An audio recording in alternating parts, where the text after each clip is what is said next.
जय हिंद। नमस्कार साथियों, आप सभी लोगों का मोस्ट वेलकम है आज के इस नए क्लास में।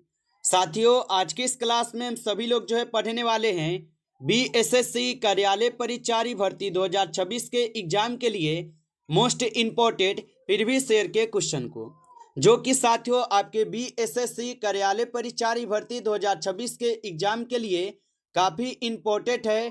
तो आप सभी लोग जो इस क्लास को बिल्कुल अच्छी तरीके से लास्ट तक देखिएगा और इस क्लास में दिए जाने वाले इन सभी प्रश्न को आप अच्छे से जरूर याद कर लीजिएगा, जिससे कि आप जो है अपने एग्जाम में सभी क्वेश्चन को आसानी तरीके से बना पाएंगे। तो चलिए साथियों, क्लास को स्टार्ट करते हैं। उनसे पहले यदि आप इस चैनल पे पहली बार जुड़ रहे हैं तो साथियों आप जो इस चैनल को सब्सक्राइब कर लीजिए और सब्सक्राइब करके साथियों आप ऑल नोटिफिकेशन को भी ऑल पे दबा लीजिएगा, जिससे कि जब भी कोई नई क्लास हो सबसे पहले क्लास का नोटिफिकेशन आपके पास जो है साथियों पहुंच सके। तो आप इस चैनल को सब्सक्राइब कर लीजिए, साथ ही साथ आप जो है साथियों इस क्लास को भी लाइक जरूर कर लीजिएगा। तो चलिए क्लास को स्टार्ट करते हैं और देखेंगे साथियों क्वेश्चन क्या है। साथियों क्वेश्चन दिया गया है कि झंडा दिवस जो है साथियों कब मनाया जाता है। साथियों ये सभी क्वेश्चन हम काफी इंपॉर्टेंट और सिलेक्टेड क्वेश्चन लिए हैं, जो कि साथियों आपके पेपर में 100% जो है साथियों पूछे जाएंगे। तो आप अच्छे से इन प्रश्न को जरूर याद कर लीजिएगा और बताइए साथियों कि झंडा दिवस जो है ये कब मनाया जाता है। तो याद रखेंगे साथियों, झंडा दिवस मनाते हैं 7 दिसंबर को। ऑप्शन सी लगा रहे हैं तो सही जवाब है 7 दिसंबर को मनाई जाती है। अगला प्रश्न देखेंगे साथियों कि जन गण मन के रचयिता कौन है। चलिए बताएंगे साथियों कि जन गण मन के रचयिता कौन हो जाएंगे। तो याद रखिएगा साथियों, जन गण मन के रचयिता हो जाएंगे आपके रविंद्रनाथ टैगोर। ऑप्शन यहाँ पे आप लोग का 20 सही जवाब होगा। रविंद्रनाथ टैगोर हो जाएंगे जन गण मन के रचयिता। आगे देखेंगे साथियों, प्रश्न यहाँ पे हैं कि प्रकाश संश्लेषण में कौन सी गैस निकलती है। चलिए बताएंगे साथियों कि प्रकाश संश्लेषण में कौन सी गैस है जो कि निकलती है। तो याद रख लीजिएगा साथियों, प्रकाश संश्लेषण में यहाँ पे ऑक्सीजन गैस निकलती है। ऑप्शन ए सही जवाब है, ऑक्सीजन गैस निकलती है। चलिए अगला प्रश्न देखेंगे साथियों, बिहार की राजधानी क्या है। चलिए बताएंगे साथियों बिहार की राजधानी क्या होगा। तो सभी लोग याद किए होंगे कि पटना जो ये बिहार की राजधानी है, याद रखेंगे। अगला प्रश्न देखेंगे, क्वेश्चन है कि गिद्ध किस प्रकार का जीव है। चलिए बताएंगे साथियों कि गिद्ध जो है किस प्रकार का जीव होगा। तो याद रखिएगा साथियों, गिद्ध जो है ये मांसाहारी जीव होता है। ऑप्शन ए सही जवाब होगा साथियों, मांसाहारी जीव है। अगला प्रश्न देखिएगा, क्वेश्चन है गंगा नदी का उद्गम कहाँ से होता है। चलिए बताएंगे साथियों कि गंगा नदी का उद्गम कहाँ से होता है। तो याद रखिएगा साथियों, गंगा नदी का उद्गम होता है गोमुख से। ऑप्शन यहाँ पे 20 सही जवाब है, गोमुख से होगा। अगला प्रश्न देखेंगे साथियों, भारत में कुल कितने उच्च न्यायालय हैं। चलिए बताएंगे साथियों, भारत में कुल कितने उच्च न्यायालय होगा। तो भारत में कुल साथियों 25 उच्च न्यायालय हैं। ऑप्शन बी यहाँ पे आप लोग का सही जवाब है, 25 उच्च न्यायालय होगा। चलिए अगला प्रश्न देखिएगा, शिक्षक दिवस जो है साथियों कब मनाया जाता है। चलिए बताएंगे साथियों, ये सभी क्वेश्चन काफी इंपॉर्टेंट और वीवीआई सेलेक्टेड क्वेश्चन है साथियों, जो आपके पेपर में 100% ये सभी प्रश्न छपने वाला है।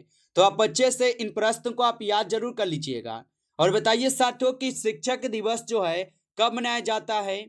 तो याद रखेंगे साथियों, शिक्षक दिवस जो है साथियों ये मनाई जाती है आपके 5 सितंबर को। ऑप्शन बी यहाँ पे लगा रहे हैं तो सही जवाब होगा। अगला प्रश्न देखिएगा साथियों कि चांद पर पहला कदम रखने वाला व्यक्ति कौन थे। चलिए बताएंगे साथियों कि चांद पर पहला कदम रखने वाले व्यक्ति कौन थे। तो चांद पर पहला कदम रखने वाले व्यक्ति हो जाएंगे साथियों यहाँ पे नील आर्मस्ट्रांग। ऑप्शन ए सही जवाब है, नील आर्मस्ट्रांग होगा। अगला प्रश्न साथियों कि हिंदी दिवस जो है ये कब मनाया जाता है। चलिए बताएंगे साथियों कि हिंदी दिवस जो है ये कब मनाया जाता है। तो याद रखेंगे साथियों, हिंदी दिवस जो है ये 14 सितंबर को मनाई जाती है। ऑप्शन ए सही जवाब होगा, 14 सितंबर को मनाई जाती है। अगला प्रश्न देखिएगा साथियों, क्वेश्चन है कि पृथ्वी का सबसे बड़ा महासागर कौन सा है। बताइए साथियों, पृथ्वी का सबसे बड़ा महासागर कौन सा होगा। तो याद रखेंगे साथियों, प्रशांत महासागर जो है ये पृथ्वी का सबसे बड़ा महासागर है, याद रखिएगा। चलिए अगला प्रश्न देखेंगे साथियों, क्वेश्चन दिया गया है कि रामचरितमानस के रचयिता कौन है। चलिए बताएंगे साथियों, रामचरितमानस के रचयिता कौन हो जाएंगे। तो याद रखिएगा साथियों, रामचरितमानस के रचयिता जो है साथियों तुलसीदास हो जाएंगे। ऑप्शन ए कीजिएगा सही जवाब, तुलसीदास हो जाएंगे। अगला प्रश्न देखेंगे साथियों कि संविधान सभा के अध्यक्ष कौन थे। चलिए बताएंगे साथियों कि संविधान सभा के साथियों अध्यक्ष कौन थे। तो याद रखेंगे साथियों, संविधान सभा के जो अध्यक्ष थे साथियों, यह कौन थे। तो डॉक्टर राजेंद्र प्रसाद जो कि संविधान सभा के अध्यक्ष थे। ऑप्शन ए होगा सही जवाब। अगला प्रश्न देखेंगे साथियों, मानव शरीर में रक्त शुद्ध करने का कार्य जो साथियों कौन करता है। चलिए बताएंगे साथियों, और साथियों आप लाइक नहीं किए हैं इस क्लास को तो आपसे छोटा सा रिक्वेस्ट करेंगे साथियों, आप इस क्लास को एक बार ज़्यादा से ज़्यादा आप लाइक कर लीजिए। और नए जुड़े हैं चैनल पे तो आप इस चैनल को भी सब्सक्राइब कर लीजिए। सब्सक्राइब करके आप ऑल नोटिफिकेशन को ऑल पे दबा लीजिएगा, जिससे कि जब भी कोई नई क्लास स्टार्ट हो सबसे पहले क्लास का नोटिफिकेशन आपके पास जो है साथियों पहुंच सके। तो आप इस चैनल को भी सब्सक्राइब जरूर कर लीजिएगा। और साथियों यदि आपको पीडीएफ चाहिए तो आप कमेंट करके साथियों जरूर बताइएगा। और बताइए साथियों, मानव शरीर में रक्त शुद्ध करने का कार्य कौन करता है। तो याद रखेंगे साथियों, गुर्दा करता है। ऑप्शन यहाँ पे बी सही जवाब है, गुर्दा जिसको किडनी भी बोलते हैं। ऑप्शन बी होगा। अगला प्रश्न साथियों यहाँ पे कि बिहार का सबसे बड़ा जिला कौन सा है क्षेत्रफल के अनुसार। चलिए बताएंगे साथियों, बिहार का सबसे बड़ा जिला कौन सा है क्षेत्रफल के अनुसार। तो सबसे बड़ा जिला है साथियों पश्चिमी चंपारण। ऑप्शन ए सही जवाब हो जाएंगे, पश्चिमी चंपारण। अगला प्रश्न देखिएगा, क्वेश्चन है कि पंचायती राज व्यवस्था को संवैधानिक दर्जा किस संविधान संशोधन से मिला है। चलिए बताइए साथियों, पंचायती राज व्यवस्था को संवैधानिक दर्जा किस संविधान संशोधन से मिला है। तो याद रखेंगे साथियों, पंचायती राज को 73वें संविधान संशोधन के तहत मिले हैं। ऑप्शन सी होगा सही जवाब। अगला प्रश्न देखिएगा साथियों, क्वेश्चन है भारत का यहाँ पे पहला उपराष्ट्रपति जो है साथियों कौन था। चलिए बताएंगे साथियों, भारत का पहला उपराष्ट्रपति कौन था।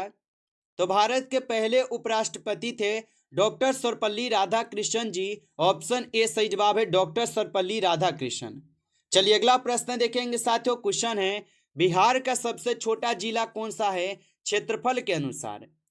तो बिहार का सबसे छोटा जिला साथियों शिवहर जिला से है। ऑप्शन ए यहाँ पे सही जवाब होगा, याद रखेंगे। और साथियों आप कौन से जिला से इस क्लास को पढ़ रहे हो, आप सभी लोग अपने जिला का नाम एक बार जरूर बताइएगा। और नेक्स्ट प्रश्न है कि कौन सा ग्रह है साथियों जो कि लाल ग्रह कहलाता है। चलिए बताएंगे साथियों, कौन सा ग्रह है जो कि लाल ग्रह कहलाता है। तो याद रखिएगा साथियों, मंगल ग्रह को हम सभी लोग यहाँ पे लाल ग्रह भी कहते हैं साथियों, याद रखेंगे। अगला प्रश्न देखेंगे साथियों, महात्मा गांधी की हत्या कब हुई थी। चलिए बताएंगे साथियों, महात्मा गांधी जी की हत्या कब हुई थी। तो याद रखेंगे साथियों, महात्मा गांधी जी की हत्या जो है 26 जनवरी 1948 को होती है। ऑप्शन ए सही जवाब है, 26 जनवरी 1948। अगला प्रश्न देखेंगे साथियों कि पानी का रासायनिक यहाँ पे सूत्र क्या है। चलिए बताएंगे साथियों कि पानी का रासायनिक सूत्र क्या होगा। तो पानी का रासायनिक सूत्र होता है H2O। ऑप्शन ए सही जवाब है, यहाँ पे H2O होता है। चलिए अगला प्रश्न देखेंगे साथियों, क्वेश्चन है बिहार में सबसे अधिक बोले जाने वाली भाषा कौन सी है। चलिए बताएंगे साथियों, बिहार में सबसे अधिक बोले जाने वाली भाषा कौन सी है। तो साथियों आप याद रखेंगे, सबसे अधिक बोली जाती है भोजपुरी भाषा। ऑप्शन सी सही जवाब है, भोजपुरी भाषा। अगला प्रश्न देखेंगे साथियों, गुलाबों का वैज्ञानिक का नाम क्या है। चलिए बताइए साथियों, गुलाब के यहाँ पे वैज्ञानिक का नाम बताइए क्या होगा। तो साथियों यहाँ पे इस क्वेश्चन का आपका सही जवाब क्या होगा, रोजा इंडिका आप बताइएगा। ऑप्शन बी यहाँ पे सही जवाब होगा। अगला प्रश्न देखेंगे साथियों, भारत का राष्ट्रीय फल कौन सा है। चलिए बताएंगे साथियों, भारत का राष्ट्रीय फल कौन सा है। तो साथियों आम जो है ये भारत का राष्ट्रीय फल है। ऑप्शन सी सही जवाब है। अगला प्रश्न देखिएगा साथियों, नालंदा विश्वविद्यालय की स्थापना किस शासक ने कराई थी। चलिए बताएंगे साथियों, नालंदा विश्वविद्यालय की स्थापना किस शासक ने कराई थी। तो याद रख लेंगे साथियों, नालंदा विश्वविद्यालय की स्थापना कराए हुए थे हर्षवर्धन। ऑप्शन यहाँ पे आप लोगों का डी सही जवाब हो जाएंगे, हर्षवर्धन कराए थे। साथियों चलिए बताइएगा, अगला नंबर प्रश्न यहाँ पे है, राष्ट्रीय ध्वज में बीच की पट्टी का रंग कौन सा है? चलिए बताएंगे साथियों, राष्ट्रीय ध्वज में बीच की पट्टी का रंग कौन सा होगा? तो साथियों आप याद रखेंगे, यहाँ पे सफेद हो जाएंगे, ऑप्शन बी कीजिएगा सही जवाब, सफेद हो जाएंगे। चलिए अगला प्रश्न देखेंगे साथियों, क्वेश्चन है आपका कि कौन सा विटामिन सूर्य का विटामिन भी कहलाता है? चलिए बताइए साथियों कि कौन सा विटामिन है जो कि सूर्य का विटामिन भी कहलाता है? तो साथियों आप याद रखेंगे, सूर्य का विटामिन यहाँ पे विटामिन डी हो जाएंगे, ऑप्शन सी करेंगे सही जवाब, विटामिन डी जो है सूर्य का विटामिन कहलाता है।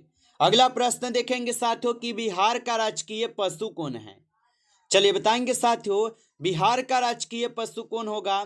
तो बिहार का राजकीय पशु है साथियों गंगा डॉल्फिन, ऑप्शन सी सही जवाब है, गंगा डॉल्फिन है। अगला प्रश्न देखेंगे साथियों, भारत का यहाँ पे पहला प्रधानमंत्री कौन था? चलिए बताएंगे साथियों, भारत का पहला प्रधानमंत्री कौन था? तो याद रखेंगे साथियों, भारत के प्रथम प्रधानमंत्री पंडित जवाहरलाल नेहरू जी थे, ऑप्शन बी सही जवाब है, पंडित जवाहरलाल नेहरू जी। चलिए अगला प्रश्न देखेंगे साथियों, यूएनओ यानी कि संयुक्त राष्ट्र संघ की स्थापना कब हुई थी? तो याद रखिएगा साथियों, संयुक्त राष्ट्र संघ की स्थापना जो है 1947 या 1945, तो 1945 में होती है, ऑप्शन ए होगा। अगला प्रश्न देखेंगे, राष्ट्रीय गीत वंदे मातरम किसकी रचना है? चलिए बताएंगे साथियों कि राष्ट्रीय गीत वंदे मातरम किसकी रचना है? तो राष्ट्रीय गीत यहाँ पे वंदे मातरम जो ये बंकिम चंद्र चट्टोपाध्याय की रचना है, ऑप्शन बी सही जवाब है, याद रखेंगे। और राष्ट्रीय गान जन गण मन जो है रविंद्रनाथ टैगोर जी का है। अगला प्रश्न देखेंगे साथियों, पंचतंत्र के लेखक कौन हैं? चलिए बताइए साथियों कि पंचतंत्र के लेखक कौन होगा? तो विष्णु शर्मा जो है साथियों ये पंचतंत्र के लेखक है, ऑप्शन ए होगा सही जवाब, विष्णु शर्मा हो जाएंगे। अगला प्रश्न देखिएगा साथियों, प्लासी का युद्ध कब हुआ था? चलिए बताएंगे साथियों, प्लासी का युद्ध जो है कब होता है? तो याद रखेंगे साथियों, प्लासी का युद्ध होता है 1757 में, ऑप्शन ए सही जवाब है, 1757 में होता है। अगला प्रश्न देखेंगे, मानव शरीर का सबसे बड़ा अंग कौन सा है? चलिए बताएंगे साथियों, मानव शरीर का सबसे बड़ा अंग कौन सा होगा? तो मानव शरीर का सबसे बड़ा अंग जो है साथियों यहाँ पे हो जाएंगे आपके त्वचा। त्वचा जो है ये मानव शरीर की सबसे बड़ा अंग है। अगला प्रश्न देखिएगा साथियों, भारत का राष्ट्रीय खेल क्या है? चलिए बताएंगे साथियों, भारत का राष्ट्रीय खेल क्या होगा? तो भारत का राष्ट्रीय खेल जो है साथियों हॉकी हो जाएंगे, ऑप्शन ए कीजिएगा सही जवाब, हॉकी जो है ये भारत का राष्ट्रीय खेल है। नमस्कार साथियों, इस क्लास में टॉप 35 क्वेश्चन थे जो कि काफ़ी इंपॉर्टेंट और सिलेक्टेड क्वेश्चन थे ये सभी क्वेश्चन। साथियों यदि आपको क्लास अच्छा लगा हो तो आप जो इस क्लास को साथियों ज़्यादा से ज़्यादा आप लाइक कर लीजिएगा। नए जुड़े हैं चैनल पे तो आप इस चैनल को सब्सक्राइब कर लीजिए और सब्सक्राइब करके आप ऑल नोटिफिकेशन को ऑल पे दबा के आप जुड़ जाइएगा, जिससे कि जब भी कोई नई क्लास हो सबसे पहले क्लास का नोटिफिकेशन आपके पास जो है साथियों पहुंच सके। तो आप इस चैनल को सब्सक्राइब जरूर कर लीजिएगा। चलिए फिर मिलते हैं आपसे एक नेक्स्ट टॉपिक के साथ नेक्स्ट क्लास में, तब तक के लिए जय हिंद जय भारत।